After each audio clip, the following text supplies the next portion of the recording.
एक कहावत है, मन स्वस्थ तो तन स्वस्थ, और मन को स्वस्थ रखने के लिए संगीत एक सर्वोत्तम व्यायाम है। यह सत्य है कि प्रत्येक कला प्रत्येक मनुष्य को कहीं न कहीं प्रभावित करती है, परंतु हमारी ललित कलाओं के अंतर्गत सत्यम शिवम सुंदरम की भावना से युक्त हमारा संगीत एक ऐसा विज्ञान है जो व्यक्ति के मन, मस्तिष्क एवं शरीर पर तुरंत सकारात्मक प्रभाव डालता है। यही कारण है कि संगीत कला मानव के जन्म के साथ ही उसकी सहचरी व जीवन का अभिन्न अंग रही है। हमारे प्राचीन शास्त्रकारों के अनुसार संगीत कला के अतुल्य गुणों का प्रभाव मनुष्य तो क्या, पशु पक्षी तथा प्रकृति भी अनुभव करती है। संगीत मानव के नीरस व तनाव युक्त जीवन में नवीन स्फूर्ति भरकर मानव को उन्नति की ओर अग्रसर करता है। संगीत हमारे समाज को नवीन कल्पना, नवीन प्रकाश, नवीन उमंग और नया सौंदर्य प्रदान करता है।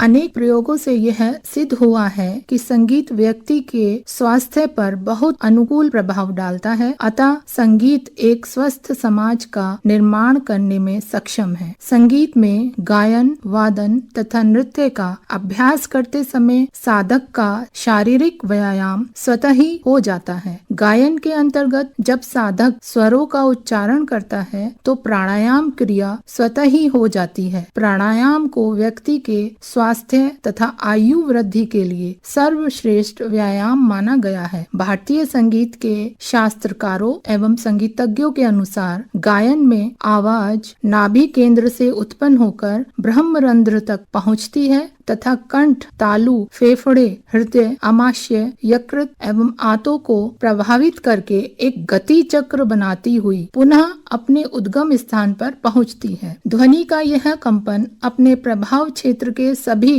अवयवों की न केवल व्यायाम की आवश्यकताओं को पूरा करता है, अपितु उन्हें प्राण वायु की अतिरिक्त मात्रा भी प्रदान करता है। संगीत विद्या के द्वारा व्यक्ति को अपनी सांस लेने की प्रक्रिया पर पूर्ण नियंत्रण हो जाता है। यह नियंत्रण व्यक्ति के फेफड़ों को असीमित शक्ति प्रदान करता है और रक्त को भी साफ करता है। मानव शरीर में स्थित नाड़ियां संगीत द्वारा कंपन ग्रहण करती हैं और नसों को शुद्ध करती हैं तथा साथ ही हमारे शरीर में विद्यमान निष्क्रिय शारीरिक तथा आत्मिक शक्ति को जागृत करती हैं। संगीत में प्रयुक्त लय 3 प्रकार की होती हैं: विलंबित लय, मध्य लय तथा द्रुत लय। विलंबित लय में गायन करने से स्वर को खींचना पड़ता है, जिससे श्वास नलिकाएं सुदृढ़ होती हैं। मध्य लय में गायन करने से स्नायु मंडल, नाड़ी, हृदय एवं रक्त वाहिनियों पर अनुकूल प्रभाव पड़ता है। द्रुत लय में गायन से जीभ,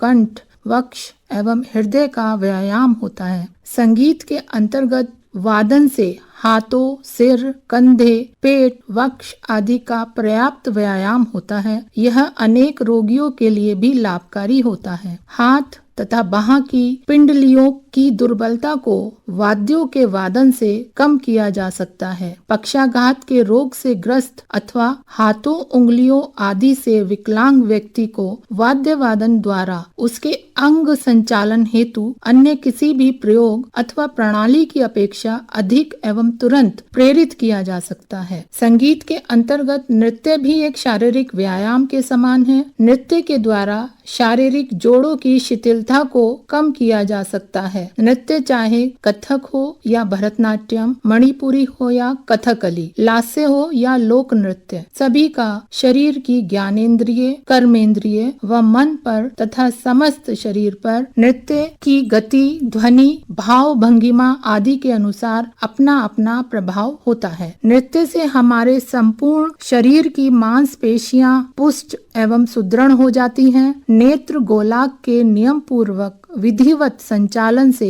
नेत्रों का व्यायाम सुचारू रूप से होता है। नृत्य से शरीर का संवर्धन, आहार का पाचन उचित रूप से होता है। हृदय में रक्त संचार ठीक प्रकार से होता है। श्वसन क्रिया पर भी नृत्य का सकारात्मक प्रभाव पड़ता है, जिससे फेफड़ों की शुद्ध वायु के ग्रहण करने की क्रिया बढ़ जाती है। इससे रक्त की शुद्धि भी उचित प्रकार से होती रहती है। इसके अतिरिक्त नृत्य से शरीर के अन्य अंगों जैसे ग्रीवा, नेत्र, हाथ, पैर, उदर, वक्ष आदि सभी अंगों का पूर्ण व्यायाम होता है, जिसके फलस्वरूप मानव शरीर हृष्ट पुष्ट एवं निरोगी रहता है। संगीत हमें दीर्घकालीन ऊर्जा प्रदान करने के साथ साथ तुरंत ऊर्जा अर्थात इंस्टेंट एनर्जी भी प्रदान करता है। हमारी मस्तिष्क की विचार तरंगों को ऐसी गतिविधि प्रदान करता है जिसके फलस्वरूप हम शांत एवं ध्यान की अवस्था में अनायास पहुंच जाते हैं। मेरा ऐसा विश्वास है कि इन अनमोल एवं अतुल्य गुणों से युक्त भारतीय संगीत का